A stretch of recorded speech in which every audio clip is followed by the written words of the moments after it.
Hey, this is Adam Ballinger, and this is a little bit of a response to a few different questions that have come in. So we're going to do a little bit of neck work today, and I want to explain a little bit about the anatomy. I've also seen a couple of really good posts out there from other teachers and instructors who've given some really good clues and cues on getting this long chain of musculature along the back of the neck to be more active, and some great groundwork to do that as well. So I'm going to take this back a step, give a little more explanation, and see if we can start at a real baseline for a lot of folks. And I'll mix in some really cool big terms as well. Now, part of what we're going to be doing is strengthening up some of the muscles of the back and stretching some of the musculature in the front. So here's a little bit of anatomy, and you don't need to memorize all the parts. A lot of the elongation muscles in the back, we have a couple different networks of them that go from the back of the skull or the side of the vertebrae spine and the skull back into about the bottom of the cervical spine, and some of them even go right down in between the scapula. They're not really shoulder muscles, they're pretty unique cervical extensors, or even because some of them attach to the head, they are cervical extensors, but they also extend the skull back as well. Now, in the front of the cervical spine, extremely deep in there, we have some really small muscles, and they're called deep cervical flexors, because they're going to go this direction. When you get the forward head and neck position, if you can see how the chin juts out and forward, those cervical extensors, one of the things that happens to them is they totally change shape as the cervical spine has gone into flexion.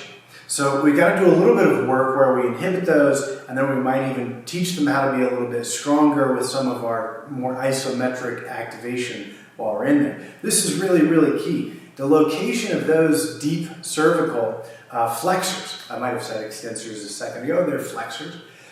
Part of what they do when our head is in an upright position is it allows us to have integration in the front and the back, which also supports a lot of our rotation work. So, when we're in these poses, the extend from the back of the neck and maybe even start to get that deep upper cervical extension, your chin's probably going to come up. The goal there is to keep the spine up and then draw the chin in. If you did it really intense, it will mess with your voice. Kind of changes the position of your voice box. So if it happens, you know that you're doing it well. All right, let's get to the ground and do a couple of exercises. Okay, so now that we're down on the ground, I want to give you a heads up on a little bit of this. This is great posture work that you can use in Pilates work, on the yoga mat, if you're doing just general posture movement, coaching or training. And we can take some of these movements and put it right into our fitness stuff like kettlebells, CrossFit, and really change the way we're accessing a lot of our core position, our inner core pressure, and then all the way up into that cervical position, which is going to change a lot of how we use our shoulder girdles as well. So at the base of a lot of shoulder issues is spinal posture or thoracic position. Okay, so the first part I want to show you, I'm taking from some of the DNS work that you might have seen me talk about before, or maybe it's been in person that you've seen me bring this up. And we're going to take a position where we're laying more on our belly than anything else, and I'm going to let my feet splay out. A lot of cool explanations about how this works, but I'm going to skip a lot of that today. Okay, so belly down. And I'm going to take these hands and scoot them a little bit farther forward. So if you've done a lot of plank work, usually those hands and elbows are going to be in pretty narrow and a bit tight. So this is already quite a bit different. I want to take those out. Now the explanation on how this works and why we see this in the DNS systems work is that it comes all the way back into some root posture and movement programming that we go through, and we can even think that maybe infants are born with a lot of programming even before they start to explore their human movement development. So infants go through a process where they go through some of these same steps. So if an adult is a little bit out of order in some of these things and the balance between these different movement patterns, then this is a nice way to reprogram some of it. So I'm going to turn the legs out, and then one of the things that I'm going to do here is I'm going to push down enough of the forearms that I begin to support upper thoracic and cervical extension. Now for the DNS work, we want to take this and eventually push from the core so the rib comes in. Now what that does is it usually throws a lot of people into forward head movement.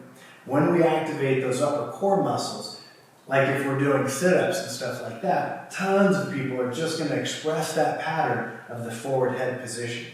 So right here, you might start off a little more gentle and just begin to initiate, push from the core, and then begin to go head up, even if the chin lifts.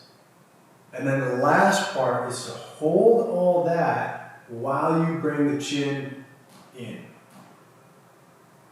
Now some folks, clients, or if you're working like with a small group, you might get folks who immediately notice that there's kind of a fatigue and stretch right there at the base of the skull where the occiput is and where that comes in to those upper cervical vertebrae. That's not a bad thing.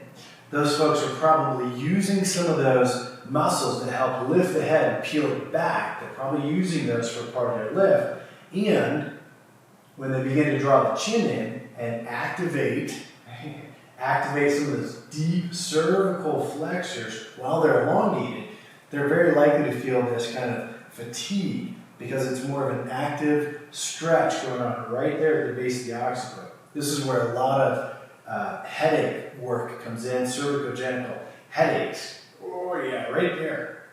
Now, I'm going to add that core even more because when I'm up moving around in the day, if we get to a situation where I want to turn on my core, I don't want to just slip back into that pattern as soon as my core wakes up. So I really want to develop that pattern. Okay, now the next thing I'm going to do in there, and this is a little bit of my favorite stuff to add in, and it's not quite right out of the dynamic systems work that I was referencing a moment ago, is I'm going to move the leg just a little bit, and I'm going to start setting my body up for a turn. But I'm going to control the shoulders. So if you're used to the DNS work, we take this position and sometimes we start to go up with it through the whole arm and shoulder. We move off that other shoulder through the core. Wonderful stuff. But on this one, I'm going to change the back leg. So I'm getting into a little bit of that crawl position. And I'm just going to take the neck, I'm going to get it into that position, and I'm just going to rotate. Now you don't have to rotate and like set a personal record.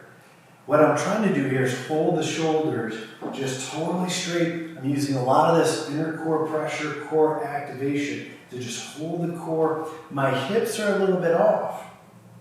And that's going to add just a little bit of perturbation, challenge. And then I'm going to try to take that and just rotate. And I'm going to try to rotate mostly at the upper cervical vertebrae first, rather than rotate and turn from the collar or the ribs, the thorax area. So this is a little bit like cars, except for I'm mixing it up with a little bit of other stuff. So a real strong turn, and then I would do the same on the opposite side as well. Okay, and that would basically look like just altering the legs a little bit. Engage. And turn. Now when you get into that turn, part of what we've done with our core shoulder setup and the legs, and being so close to the ground, we have the ability to press down or root down, activate and create kind of like a floating spine, a floating rib cage. So we have the ability to move and do a little bit of lift. But in all that work, we're cinching down so that the shoulders don't really have much room to move, and the hips don't have much room to move either. And then we're activating that deep pattern where we just rotate in the very upper cervical vertebrae first. If you were really, really pushing it and you could hold your stability and you had a lot of mobility mid-cervical spine down to the lower cervical spine, you might be able to turn your head quite a bit. And I like to think about the ear that's coming back. Yeah, the ear that's going back towards the shoulder blades, that's what I'm pulling around. Okay? And I still have long cervical extension, deep cervical flexors engaged as I go to turn. And I'm just going to try to reprogram that. Everything's kind of active and engaged. There's a lot of irradiation, a lot of different muscles working at the same time and contributing to my total force. And then I'm just going to begin to build a little bit of that mobility back into the upper cervical spine, where so many people lose it when they start getting into that spinal creep, the vertical spinal creep and the forward head position. All right, this is Adam Ballinger. Not the easiest exercise. If you do it and you have the opportunity to put one of your cell phones or tablets out and put it on a mirror, so a mirror setting or selfie setting so that you can see what you're doing, that would help you out a ton. I really want to see that that entire throat and cervical spine comes back and then it's chin in. So important, and you'll be shocked at how helpful that can be. Now, if you do have pain or anything like that that's beyond the scope of practice of something like this, so you probably should check with your physical therapist or your orthopedist or just your general practitioner if you're experiencing a lot of pain. The cervical spine is quite complex. It's got a lot of little stuff in it, so you can overwork it and overdo it. If you do think that there's an issue at hand that you should have checked out, please go get it checked out before you start working with this. All right, leave me some comments. I'd love to hear what you think, and have fun and be safe.